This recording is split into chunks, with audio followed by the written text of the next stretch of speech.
When we used to look up, we looked at the stars. Brightness anchored onto a canvas of black. They were our guides when we sailed the seas, and they were our guides when we sailed the cosmos. We no longer look at the stars. We no longer look. Looking is dangerous. Turns out we were looking at the wrong thing the whole time. We should have focused on what surrounded, encompassed, swallowed the stars. We should have focused on them. There are a few things we know about them. We know that they can see us. We know that they know we can see them. We know that they hate us and everything like us. Their hate is not one that can be reasoned with or explained. The atoms they are built with are built to hate our kind, meant to prey and feast on our agony and fear.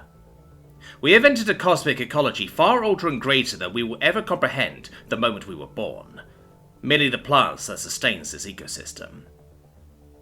We know that they parade in the impossible and feast in the unknowable. The incidents always start the same for every civilization. Something small in the middle of nowhere, something stupid, something impossible. A rock that rolls up a hill, a tunnel that stretches on forever, a staircase with no end. The scientists will seek an explanation. Any explanation. Desperate to have any sort of explanation for the impossibilities that shatter their worldview. Then, maybe a puppet that follows you wherever you go, a fridge that stores body parts, a mirror that screams out for you to kill them, an unkillable creature, one that feasts on the taste of your flesh and the thirst of your blood, razor-sharp grass, trees that swallow towns, information that drives one mad. These impossible manifestations they made were truths that shattered our worlds. We tried our best to contain them, even as each and every one who encountered these manifestations killed themselves, to shelter the public from these truths.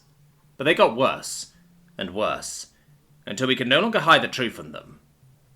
Once the public found out, society collapsed.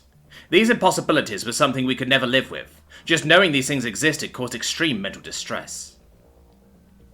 These manifestations are not isolated incidents. Once that first pebble rolls upwards, know that you have been found by them. Those civilizations who have been found have never survived.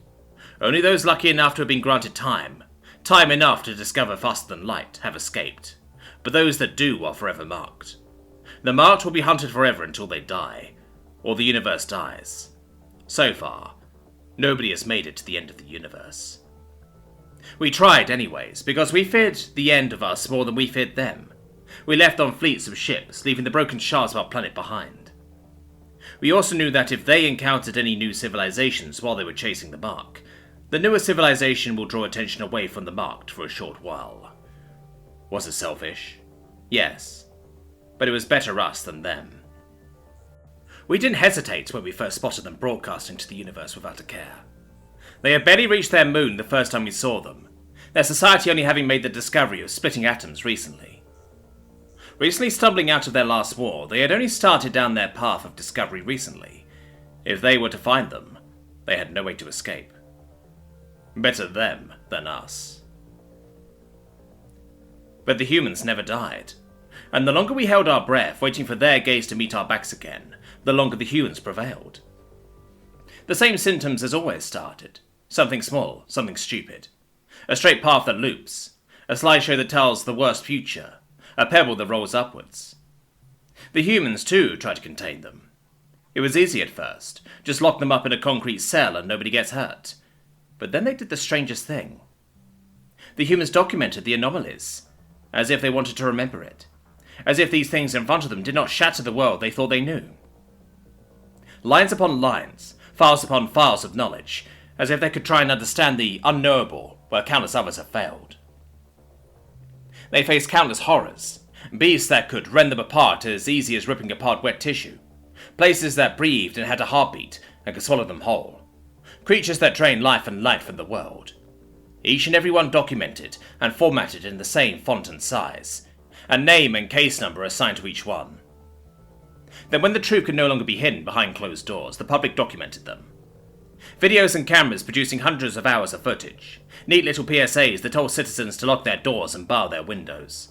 Brochures on how to identify a specific demon possession over another. Everything was mundane. Normal. People kept on living despite flesh-eating monsters and mind-breaking books existing alongside them. How could they look upon these impossibilities, these contradictions, and ignore them? Do these humans know something we do not? Then we understood. The humans did not understand the unknowable. They understood that it was unknowable. Each time the humans encountered the impossible, they did not look away.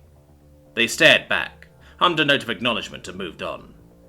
When the impossible invaded their worlds, they buried it under the hum of transit and the clacks of keyboards.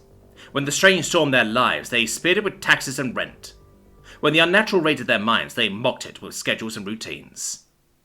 The unknowable did not fear being known. They feared being mundane. We watched as the horrors that haunted humanity retreat each and every time, bound with formats and words. And there they will stay.